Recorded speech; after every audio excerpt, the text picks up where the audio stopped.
I walked out onto the deck to find my little one in front of the food that I had just set out on the table, our little breakfast space. And I walked out to find her standing with her arms stretched out around the food, going like this. There was a silence about her. There was a quiet energy. There was a stillness about her. It was like she was in the eye of the storm, the place where it was perfectly calm. And I realized after observing for a moment that she was giving our food an air hug. So she's learned to do air hugs, and she does that frequently, but she did it with our meal outside all by herself. And I looked at her and I said, you know, what are you doing? And she told me, and I responded, that's prayer. You are blessing our food, and that is praying. And I thanked her for doing it. And I just took a deep breath of appreciation.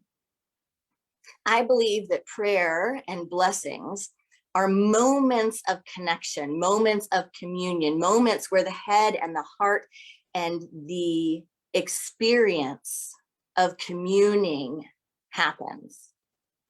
So we hear a lot about prayer. Prayer. Will you pray for this? Will you hold this in prayer? Our people are praying. Prayer is the answer. But what is happening? What is happening when we pray? Think about that. Think about what's going on. What are we doing and what's happening? If we're coming together and we're communing with what? If God is not a person or a man or a being, as we teach in unity, what's happening? What are we communing with?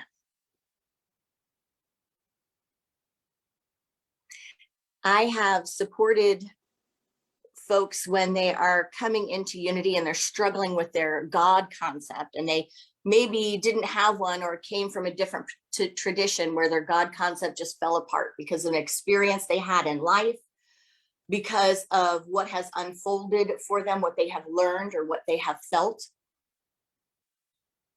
And I tend to ask them this question when they ask, what is God?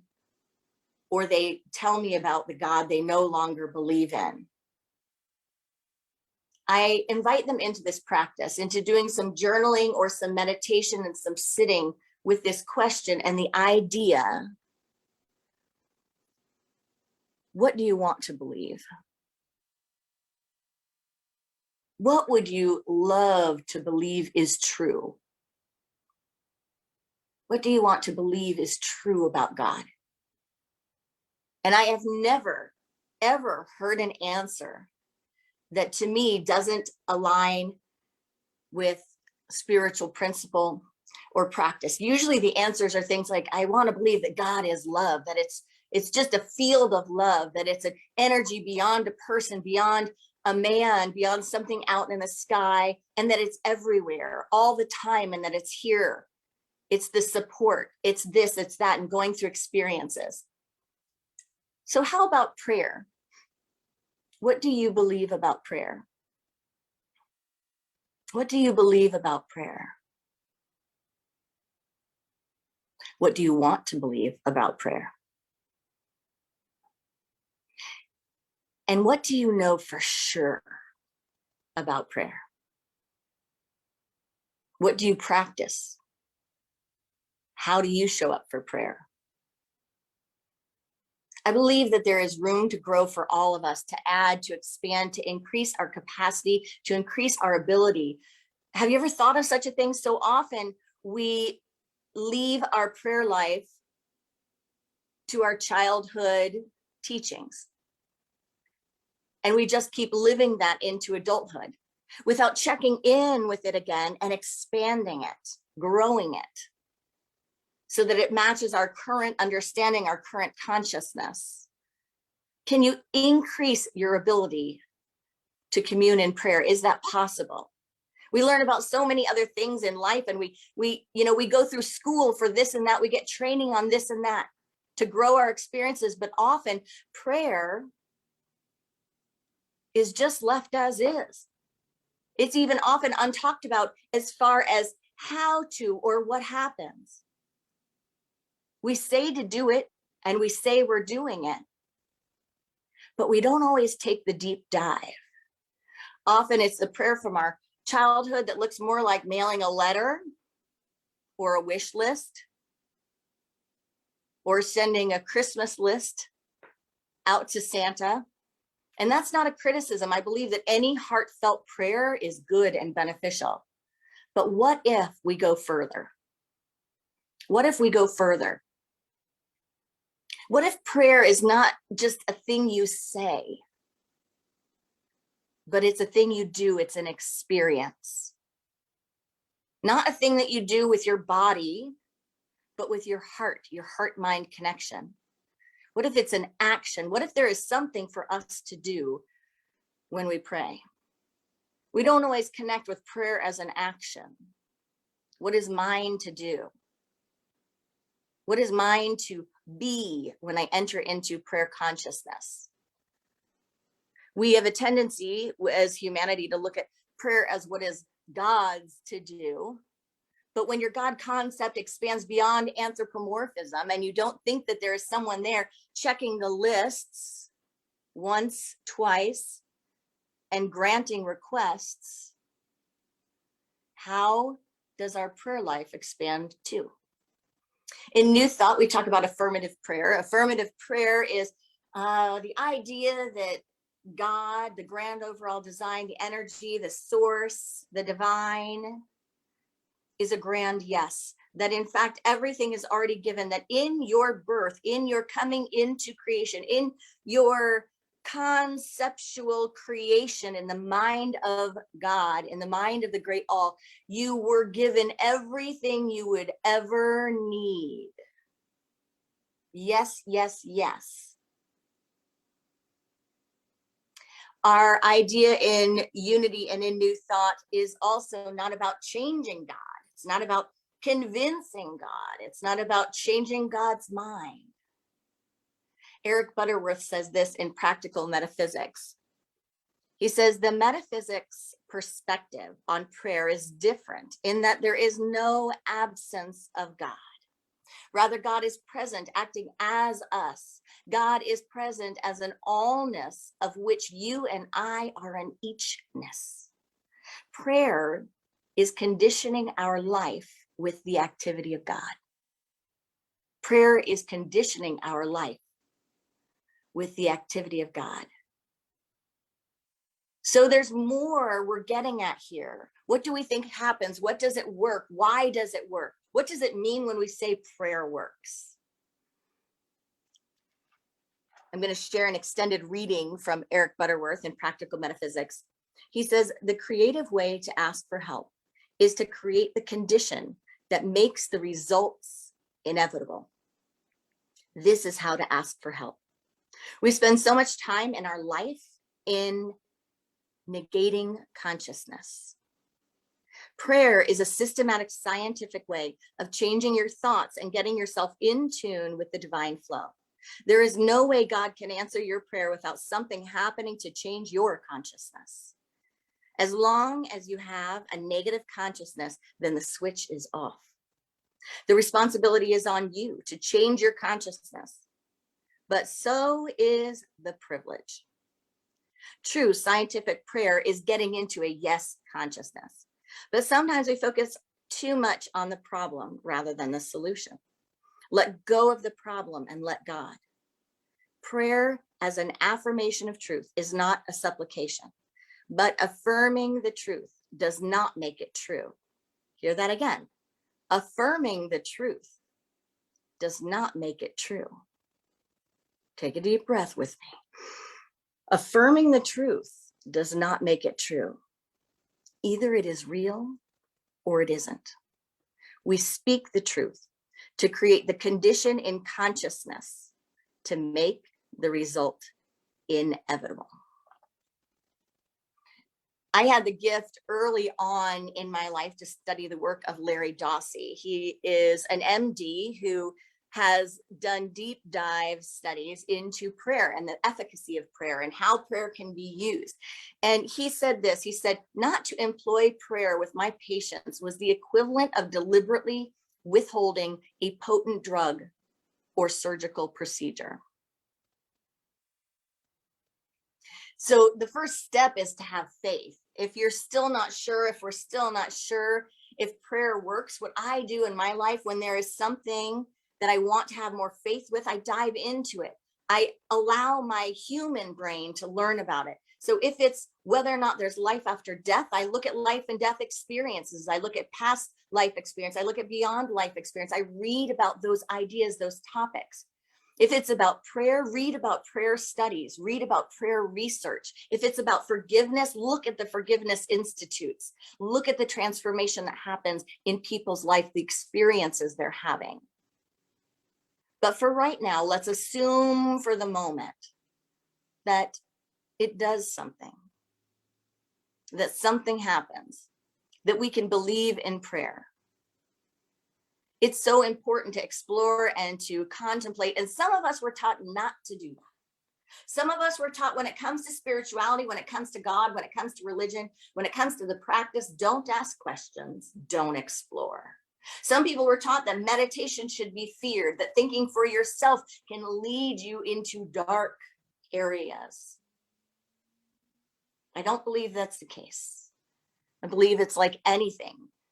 A student of truth expands their consciousness and their awareness when they open their hearts and they learn. It expands us, it grows our practice, it encourages us. When properly processed, this exploration into prayer will emancipate us from our myopic view and our limited use of prayer.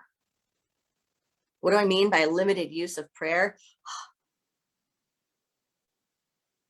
We limit the use of prayer. We probably all underutilize the power of prayer.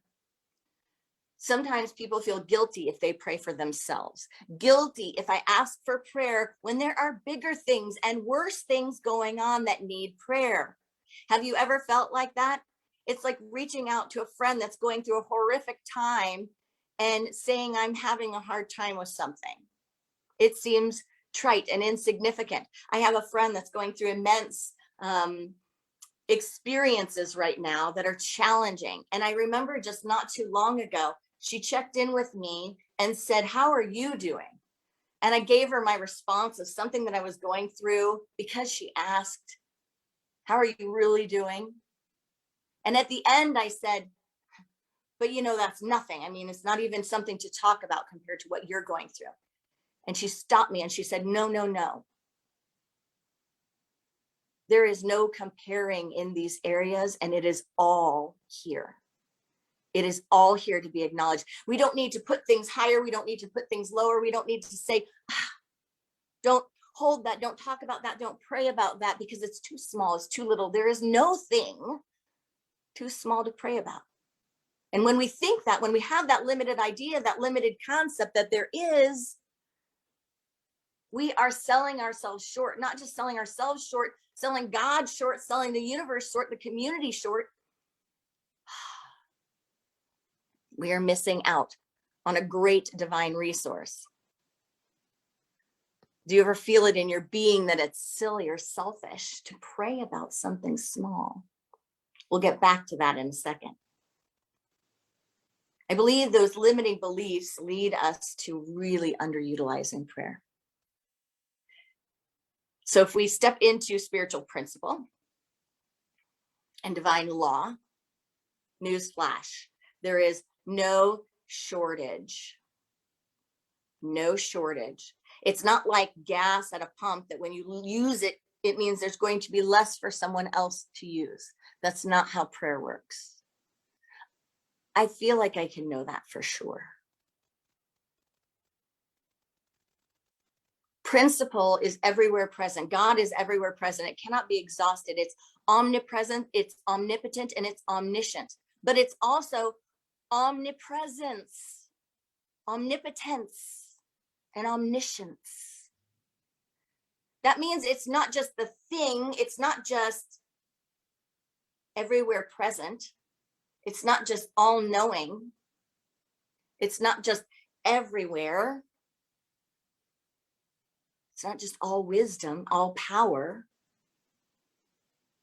It's actually power itself, potency itself. It's actually knowingness itself that's everywhere. So how does that change things? How does that change things? I think it makes it less about asking to get or to be given something and more about stepping into and going to get something, going to pick something up, not with our bodies, but with our heart-mind connection, knowing that it's already there, it's existence, it's there for the taking, it's inexhaustible, that you and I, that we just need to show up and get it. We get to show up and get it. That's our privilege. So why wouldn't I get an answer when I ask for prayer, when I commune in prayer? It's less about praying for something, and it's more about being willing to receive or step into something, to go there. But we don't always think about it as a place to go. In fact, so many times we might not even really think about or consider what we do when we pray for someone else, for ourselves, for anything. We might not really even think about what happens beyond the eyes, what happens behind the scene, what happens in our hearts. Try this on today. See it as a forest, maybe a forest where everything is given. It's an abundant forest with nuts and fruits and vegetables, and you are the one going in to gather. You're the one stepping into that garden, stepping into that forest to gather the wisdom, to gather the strength, to gather the power, to gather the intuition, to gather the premonitions, to gather the insights, to gather the strength.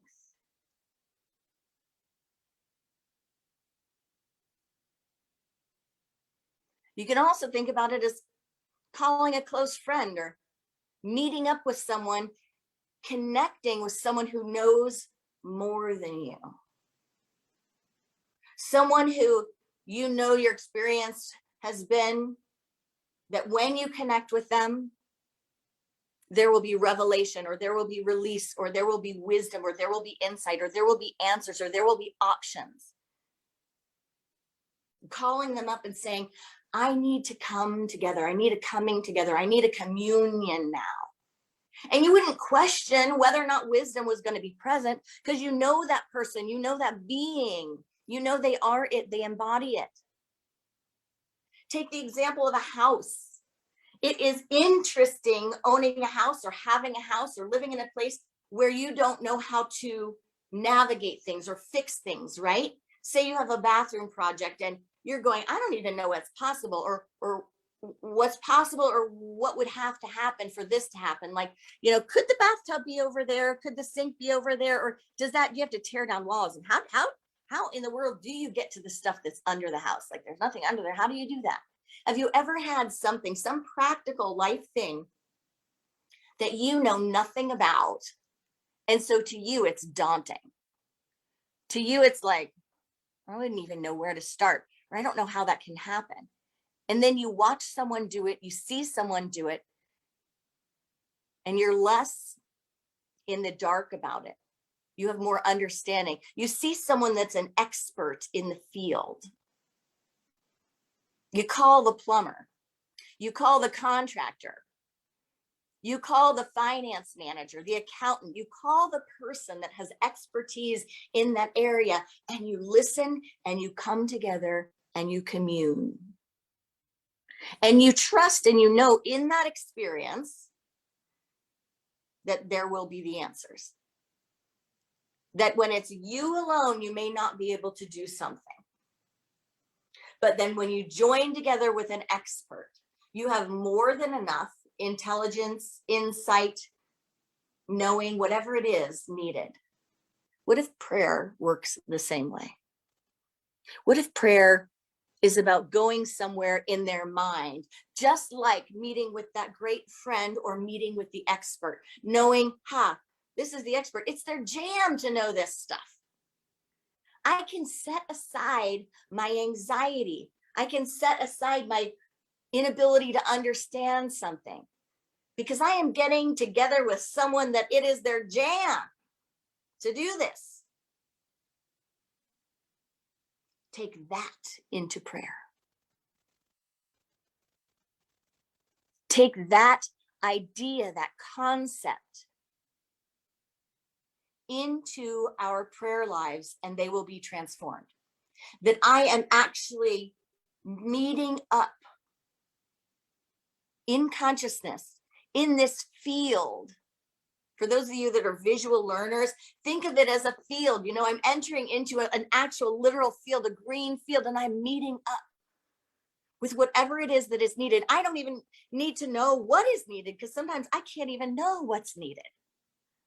But I'm going into the field certain that I'm meeting an expert. Certain that the resources are there. So what if we thought of prayer as a place to go, rather than a thing that we do or something we say or fill in the blank, whatever it is? If moving into prayer is going somewhere in our minds, how does that shift our practice? Where are you going? How do you get there? When my little one was blessing the food with the great hug, I could tell she was in a zone. She was in a zone. And that's what people in sports, that's what they describe it as, entering into a zone when they're at their max in their field of experience and awareness. That happens sometimes with a song. It happens with a great hug. Think about the greatest hugs you've had. There are hugs that are just a little pat, and there's not really something that happens there.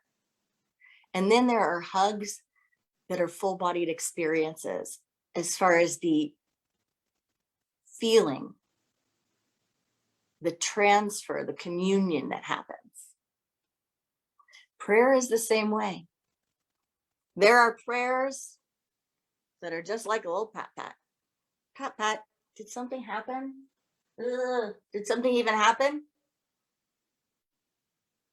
And then there are prayers that breathe you in like the greatest hug you've ever received. And that, I believe, is part of the practice.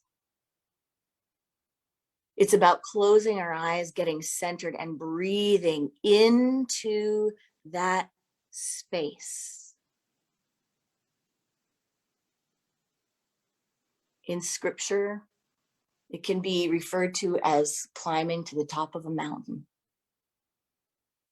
It can be referred to as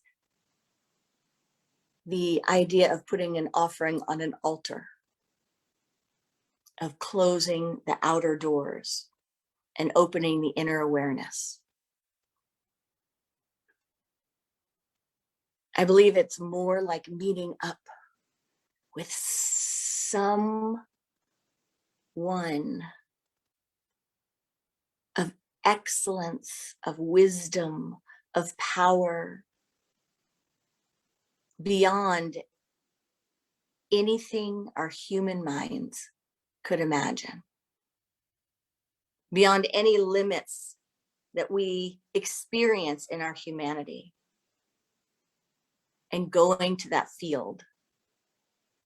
It's more like making an appointment with a saint, an angel, a plumber in the human condition, but it's like that in the spiritual condition. Identify the expert, get an estimate, outline the project, get the information you need to make the decisions, be informed, receive the guidance. That's what we do in the human condition. Can we do that in our divine practice with prayer consciousness, with the unlimited, with the omnipotence, with the omniscience. You know, I grew up Catholic, and in Catholicism, you're taught about Saint Anthony. I don't remember when Saint Anthony first entered into my awareness and into my life, but Saint Anthony has been one of the greatest gifts of Catholicism for me as far as a practice. And not that this practice is limited to Catholicism, because I've thought before, what is happening when I do this practice that I tend to do?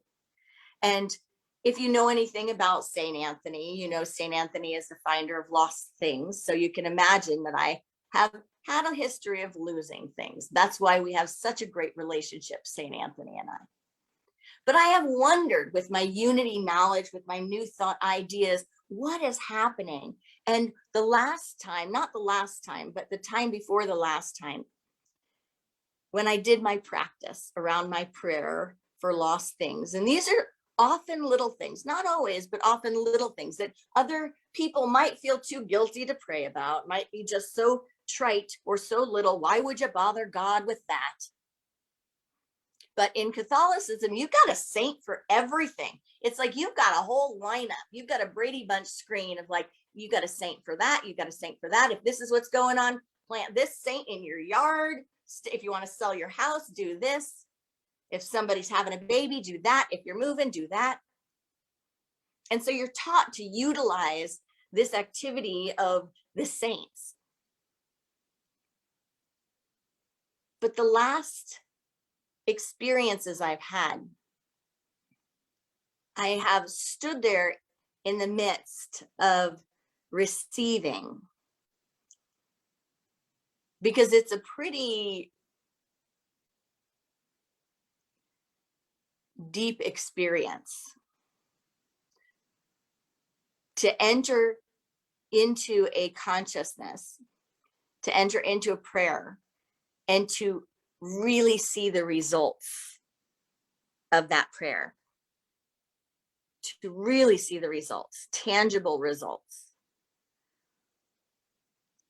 And this time that I'm referring to, after I found what it was that I was looking for, I just stood there. I just took a breath there. And I asked myself the question, what is it that I'm doing when I do this? Like, what's happening? Where is my heart and my mind going?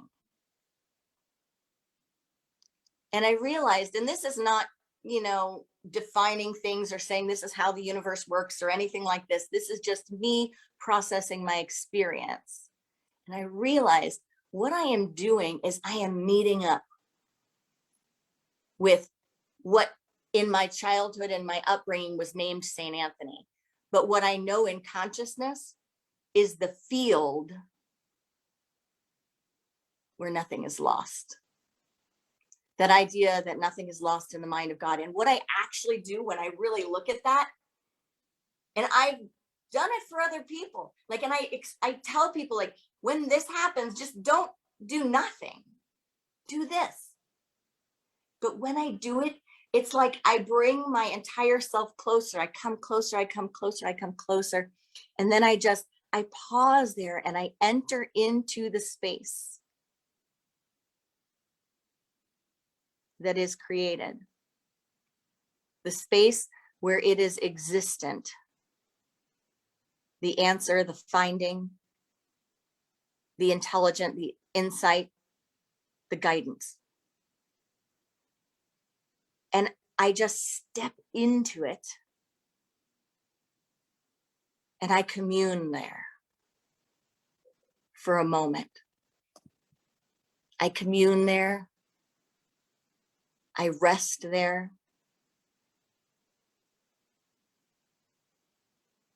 I bow, namaste there.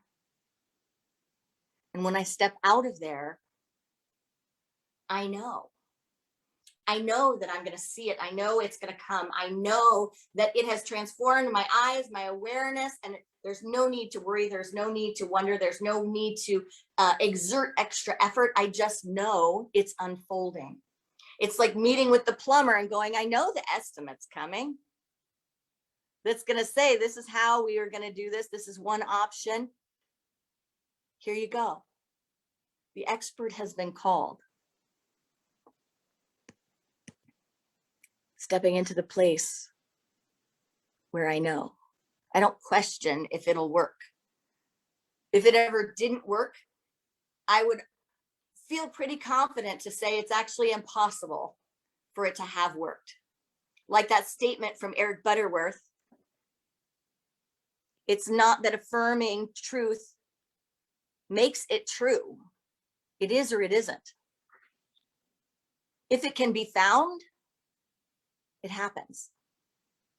And in fact, I've had experiences where there's no possibility really that it could be found, and it appeared anyway. It's moving into the field of an intelligence. It's moving our minds, our heart connection into awareness, moving ourselves into awareness. And then saying, let me look with those eyes, let me think with that mindset, let me see, let me know. I just did this the other day with my little one. We were at the lake and she went off on a path before I did. And I had been doing a little work and I had my earbuds in. And then all of a sudden she tumbled and fell on the sidewalk and you could hear the crying. And so I, as quickly as I could, just kind of tossed my earbuds out, put them in the seat of the car and went to be with her. And when I came back, I could only find one earbud. Now, that might seem just like, why would you pray about that? That's the most ridiculous thing I've ever heard. Now, I could tell you that they're very expensive earbuds and that I need them for work and they're very important. And that could try to justify the need to pray for it. Have you felt yourself doing that? If something's bigger, it's okay to pray. If something's more important, it's okay to pray. Selling ourselves short. So I thought about it. I could just leave that space. But for me, if I leave something, that's like letting it go. So I held her hands and I reminded her of when she gave the air hug to bless the food. And I said, let's do the St. Anthony prayer together. Because she's not growing up Catholic. But you can be sure I am going to make sure that she grows up using the principles and using the practice and knowing what's available to her to the best of my ability. And so we did that. We held hands. And of course, I found it in 2 seconds after that. And I had searched. It's not that I hadn't searched. So more on my experience where I really asked myself, what is happening when I do this? And I realized I'm going there. When I close my eyes, I'm calming my mind. I'm stepping out of the problem and I'm aligning. I'm knowing it's already here. The answer already exists. So whatever it is that's on your prayer life, in our prayer lives, whether we want the answer, the intuition, the guidance, the mindset, the gift, the healing, the peace, can we step into it? It's not ever selfish, petty, greedy, silly, too little, too big, because it's there. It's there. It would be silly for us not to do it because it's right there. It's right where we are all the time. It's right here and it's already given. That's the craziness. It's already given. So why wouldn't you breathe into the heart-mind connection and step into it and pick it up? Why wouldn't we go to the altar, climb the mountain, give the offering? Why wouldn't we commune and notice what happens after that? Ask and it will be given to you. Seek and you will find. Knock and the door will be opened to you. Knock and the door will be opened to you. Matthew 7:7. Larry Dossey, the doctor and researcher, says, become a good noticer. Pay attention to the feelings, the hunches, and intuitions that flood your life each day. If you do, you will see that premonitions are not rare, but a natural part of our lives. When we do, we will see that wisdom is not rare, that intuition is not rare, that all of those things that we often feel like are in absence or that we're missing are not rare, they are right there. Eric Butterworth says, the first step in metaphysical treatment is the silence, not affirmations. Be still and know that I am. And in the stillness, listen. Every problem is life trying to communicate something to us. I'll say that again. Every problem is life trying to communicate something to us. So we need to begin with be still and listen. And then say what one is listening to. We must always begin by creating the condition that makes the results inevitable. He says, never pray until you have taken the time of oneness. We are still enough when the heavenly heart reveals itself. When we are still enough, the heavenly heart reveals itself. Prayer, I believe, is moving into something. It's going somewhere. It's transporting yourself. Eric Butterworth says, you ask for the light by getting out into the sun. You ask for life by claiming it. Namaste.